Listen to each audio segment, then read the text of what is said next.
السلام علیکم ورحمۃ اللہ، میں ہوں بلال ساجد اور بات کریں گے سینٹ الیکشن کے حوالے سے، بالخصوص اسلام آباد میں سینٹ الیکشن میں جو بہت بڑا اپسیٹ ہوا ہے گیلانی صاحب نے کیا، اس حوالے سے بات کریں گے۔ خبر آپ نے دیکھ لی ہے، خبر کی جزیات بھی آپ نے دیکھ لی ہیں۔ میں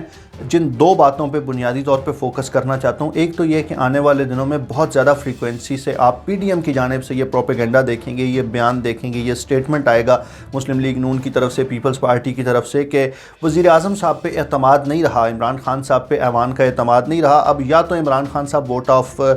کانفیڈنس لیں، دوبارہ ایوان سے منتخب ہوں اپنی وزارت عظمیٰ کی چیئر کے لیے، یا پھر ان ہاؤس چینج کی طرف چیزیں جائیں گی۔ اور میں یہ ایکسپلین کرنے کی کوشش کروں گا کہ یہ آرگومنٹ کیوں غلط ہے، سیاسی حوالے سے یہ آرگومنٹ دیا جا سکتا ہے، ٹیکنیکلی یہ آرگومنٹ کیوں غلط ہے۔ اور دوسری بات یہ کہ یہ جو سینٹ الیکشن میں جو کچھ ہوا ہے، اس نے ہمارے نظام کا پول کھول دیا، اور جو تینوں بڑی سیاسی جماعتیں ان کے لیے شرم سے ڈوب مرنے کا مقام ہے، مسلم لیگ نون کے لیے بھی، پیپلز پارٹی کے لیے بھی، اور تحریک انصاف کے لیے بھی۔ میں یہ جانتا ہوں کہ یوسف رضا گیلانی کی جیت کے بعد ہمارے تحریک انصاف کے جتنے لوگ ہیں یوٹیوب پہ، سوشل میڈیا پہ، وہ بہت گالیاں دیں گے کہ زرداری نے اور نواز شریف نے، ان لوگوں نے ووٹ خریدا، انہوں نے کرپٹ پریکٹسز کی، اور اسی لیے یہ خفیہ بیلٹنگ چاہتے تھے، اور یہ ہیں ہی چور، اور یہ ہیں ہی ڈاکور۔ یہ ساری باتیں کریں گے، اور یہ ساری باتیں 100% درست ہیں، لیکن اس سے زیادہ امپورٹنٹ بات جو ہمارے تحریک انصاف والے نہیں کریں گے وہ یہ ہے کہ یہ بکنے والے کون تھے۔ یعنی آپ دیکھیں نا، 160 ووٹ تھا اپوزیشن کا، 165 مل گیا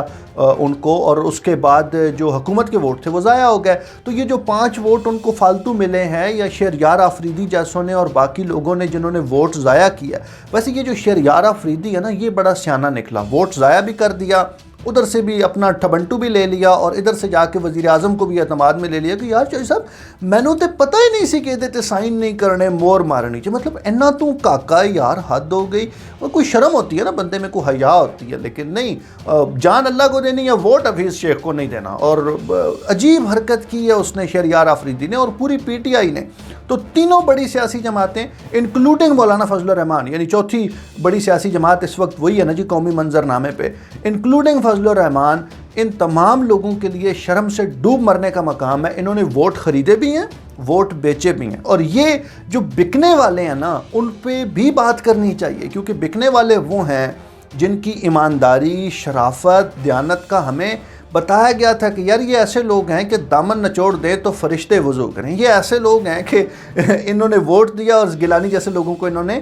سینیٹر بنوا دیا، یا زرداری کے کینڈیڈیٹ کو سینیٹر بنوا دیا۔ تو عجیب و غریب قسم کی سچویشن ہے، لیکن سب سے امپورٹنٹ بات یہ ہے کہ یہ تمام سیاسی جماعتیں ایکولی رسپانسبل ہیں اس میس کا، اور ہمارے ایوانوں میں جتنے لوگ بیٹھے ہوئے ہیں، چاہے ان کا تعلق کسی بھی پولیٹیکل پارٹی سے ہے، آپ ان کے بارے میں یہ نہیں کہہ سکتے کہ ان پہ اعتماد کیا جا سکتا ہے۔ یہ وہ لوگ ہیں جو ہر لمحہ بکنے کے لیے، ہر لمحہ خریدنے کے لیے تیار رہتے ہیں۔ ایک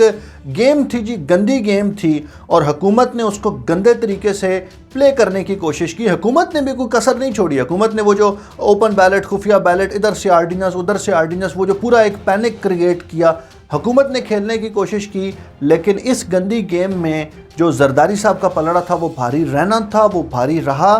ہماری توقع یہ تھی کہ حفیظ شیخ صاحب جیت جائیں گے، اور اس کی وجہ یہ تھی کہ ہمارا خیال یہ تھا، اور ابھی بھی ہمارا خیال یہ ہے کہ جو لوگ پیچھے بیٹھے وہ اس سسٹم کی سٹیبلٹی پہ کمپرومائز نہیں کریں گے۔ لیکن ایسا نہیں ہوا۔ زرداری صاحب نے اچھی گیم ڈالی، اسٹیبلشمنٹ سے جو عہد و پیمان انہوں نے لیے تھے وہ انہوں نے پورے کرا لیے۔ اب جو بنیادی سوال ہے اور بہت بڑا سوال ہے وہ یہ کہ کیا واقعی ایوان کا اعتماد وزیر اعظم پہ نہیں رہا؟ اچھا، اب یہ سیاسی طور پہ تو بہت اچھا نعرہ ہے، زرداری صاحب، مسلم لیگ نون، مریم نواز بھی اب بول پڑے گی، پچھلے 1-1.5 دن سے تو وہ خاموش بیٹھی ہیں۔ مریم نواز اور باقی لوگ یہ بات کہیں گے کہ بھائی وزیر اعظم پہ تو اعتماد ہی نہیں ہے، اس کے اپنے لوگ اس کے ساتھ نہیں ہیں، انہوں باہر کڈو۔ لیکن اصل بات یہ ہے کہ یہی والی جو پریکٹسز ہیں نا، یہ والی جو کرپٹ پریکٹسز ہیں، انہی کو روکنے کے لیے آپ کو یاد ہوگا کہ 18ویں ترمیم کے اندر وہ جو ہاؤس کراس کرنے والی چیز تھی اس کو ختم کیا تھا۔ ہم نے پہلے اس کا ذکر کیا، وہ جو ہاؤس لیڈر منتخب کرتے ہیں وہاں پہ آپ نے اپنی پارٹی کے ساتھ کمٹمنٹ شو کرنی ہوتی ہے، پارٹی کے ساتھ لائل رہنا ہوتا ہے، اور اسی لیے اس کو اوپن بیلٹنگ کی طرف لے کر گئے تھے، اور لوگوں کو پتہ ہوتا تھا کہ جو جس کے ٹکٹ پہ ووٹ لے کے آیا وہ وزیر اعظم کا ووٹ بھی اسی کو دے گا۔ کیونکہ اگر وزیر اعظم کا ووٹ بھی اسی طرح خفیہ لیا جاتا 2018 کے الیکشن کے بعد، تو یہ جو کام زرداری صاحب نے اب کیا ہے یہ اس وقت بھی کر لیتے نا جی، مطلب اس وقت بھی کوئی ایسا ایشو تو نہیں تھا۔ ویسے اس وقت ایک سچویشن یہ بھی تھی کہ اگر اپوزیشن جماعتیں اس وقت گورنمنٹ بنانا چاہتی تو انڈیپینڈنٹس اور باقی سارا کچھ ملا کے گورنمنٹ اس وقت بھی بنائی جا سکتی تھی، لیکن گورنمنٹ بنائی اس لیے نہیں گئی، ایک تو یہ کہ وہ بزرگوں کا ہاتھ تھا کہ خان صاحب کو لانا ہے، اور دوسرا یہ کہ اپوزیشن میں نواز شریف میں، زرداری صاحب میں کہیں نہ کہیں پہ یہ بات موجود تھی کہ یار اس کو آنے دو، اس کو فیل ہونے دو، وہ جو تبدیلی والا کیڑا ہے اس کو پوری طرح نکلنے دو، اس کے بعد پھر دوبارہ اپنی گیم کریں گے۔